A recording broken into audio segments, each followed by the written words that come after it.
Okay, so it is raining out here, so I'm going to be as quick with this as I can. So this is a customer's gun. He had talked to me for quite a few months on sending me the gun to work on, and finally he sent it in.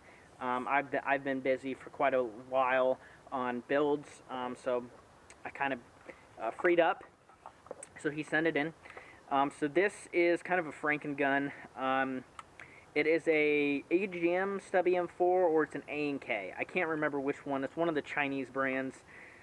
Generally, I don't like HPAing these AGMs and A&K M4s because they're cheap. Now, it's a metal body, so it's solid, I guess, but they're really cheap. They're really cheap metal. They're really not that good. They don't mesh the best together. This one does not wobble, which is actually surprising. But it's just not the best quality control on these sort of things, and the bodies aren't the best quality, so they can crack pretty easily. But regardless, and also you can have a lot of alignment issues because of these cheap Chinese bodies that aren't made to accept HPA systems. And in fact, when you tighten this screw all the way, it brings the engine up a little bit, and then the nozzle rubs against the hop-up and it stops feeding entirely. So this has to be a little bit loose, but it's not like the stock is going to fall off or even rotate at all. So it's still solid. This just cannot be cranked down. So just so the owner knows that. So I'll just start from the back, go to the front. There is a Matrix Stubby stock on here. Now, the FCU that he had in here actually ended up breaking. It was wired to Dean's, so now it's JST, so I don't know if he has any JST batteries, but if you want to use your 7.4 Dean's battery that you sent with the gun with the old FCU, you can buy an adapter from JST to Dean's. They sell them on eBay for like $5–10 bucks. I think they're like $5 bucks. So buy one of those. I have one of those for one of my V12s. I'd buy one of those instead of messing with trying to rewire this. Just buy an adapter, and then you can use that big battery again. Again, the body is metal on here. It's completely trademarkless, if that's even right English. So there's no markings on here whatsoever. The body itself doesn't seem to be that bad a shape. It seems like a pretty new gun, and also the finish seems to be decent on it overall. It's got safe semi-full auto, non-functional bolt lock. I had to replace the magazine catch because the magazine catch was getting stuck. That is also an issue with these cheap Chinese guns. The magazine catches get stuck sometimes, and I've noticed that with a lot of the A&K and AGMs, and some of the E and C M4s too. Just the cheaper metal bodies have some issues with those. The selector switch on here makes a grinding sound, which really bothers me. Can you hear that? When you switch settings, the ball bearing that is in here is sharp. So it's actually like taking some paint and some material off when you switch it from semi to full auto. So I would just recommend him not to just keep switching it back and forth just because. You know, don't be doing that. Just leave it on the setting that you want. Only switch it when you really need to, instead of just moving it back and forth, screwing with it, because you will create some metal dust there. He has a T1 red dot on here. I don't know what brand. It's an unmarked, so it's probably something from Amazon or eBay. Those are generally good red dots for airsoft. It's got a small quad rail in the front here. I don't know what these screws are here for, but the rail is nice and solid. It was loose when it came out of the box, and I straightened it, and then I tightened these screws a little bit, and it has not shifted since. And then there's an RVG, a Magpul RVG. There's a built-in front sight here, like the M4S systems. In fact, that's pretty nostalgic for me because my first good M4 was a JG M4S system, and it had one of these front sights on it. The suppressor on here looks like it's partly foam-filled. It says smile, wait for the flash, and it's a long version. But the inner barrel stops right here. So if I were him, I would get a short version. They make these about this long. Get a short version of this, and then foam-fill that short version completely. Again, I think there's some foam in here, so the foam you can take out of here and put into the short one should fill it completely up. Your gun will be a little bit shorter, so overall length, so you're not hitting walls and stuff, and it'll be actually more quiet because there's not any space. In the short one, there wouldn't be any space, some empty space. In this one, there's plenty of empty space that allows the air to expand, making it not as quiet. So, as far as the engine, it has a Valken V12 with a QEV valve, which the customer had installed. It's got a gold nozzle in there. It also has this Pro valve thing. a hose. I don't like these at all because they attach right in here to the grip. Sometimes they leak. So I like the complete IGLs, but he had this on here. If I could recommend anything to him, honestly, I'd probably recommend just to get a standard valve like Polar Star or Wolverine. Don't use the V12 valves because they're crap, but like a Polar Star product, one of their valves, pop it in here and it won't leak. It'll be really short, it'll barely stick out, but it won't leak. Or you could just get a flat out IGL, or you can just deal with this one.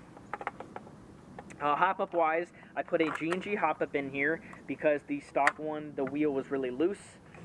Stock in our barrel, I believe it's stock, and then a G&G green bucking that he sent with me in the package. It's brand new.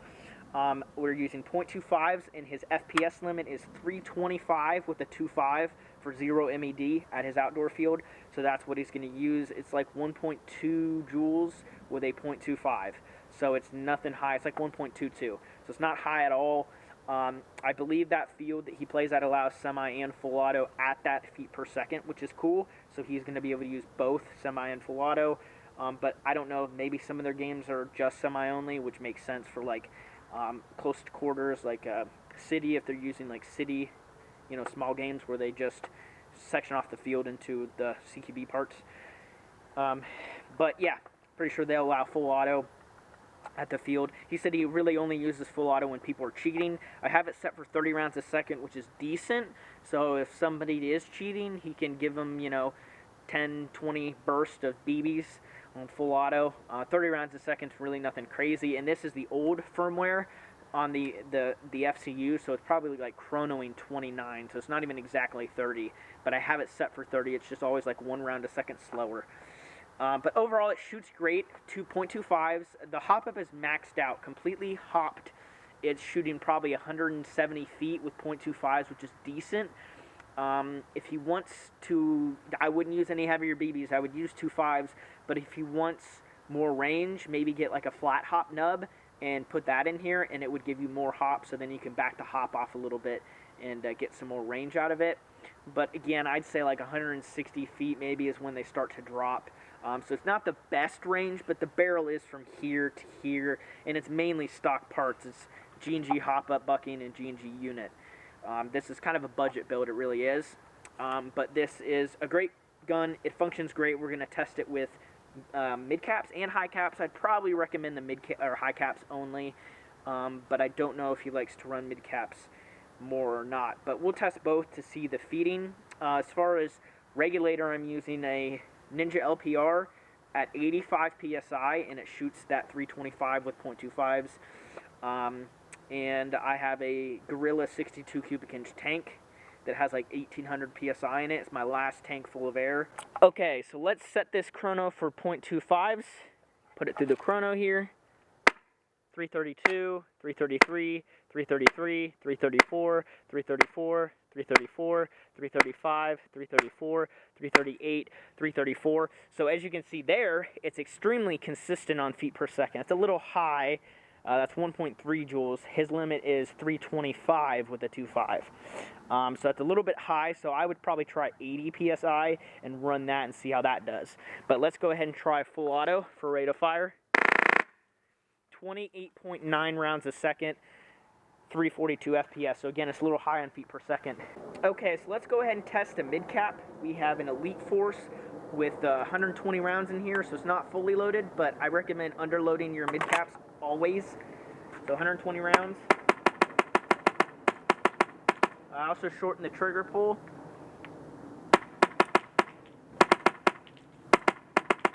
Let's try some full auto.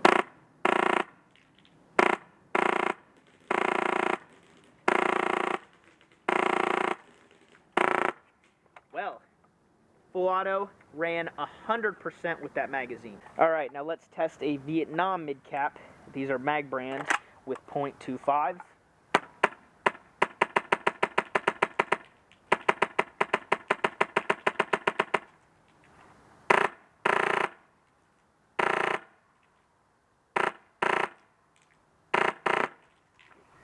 Magazine is completely out. So, feeding is absolutely perfect with this gun. And it being a V12, the trigger response, you can just spam the trigger, and it's not going to lag at all. And again, this is a 0 MED at his field. He plays at 2 places. I'm not sure if that is the rule at both places. I think he said it was 325 with 2 5s is 0 MED, so he can shoot somebody point blank here, and it'll be allowed.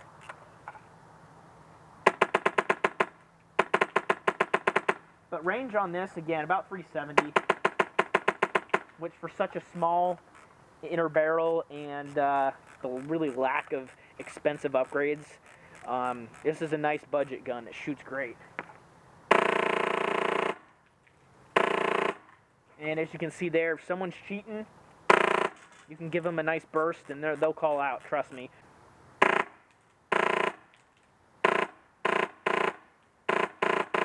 So if you have any questions or anything, let me know, but I'm going to be shipping this gun back, I think, tomorrow.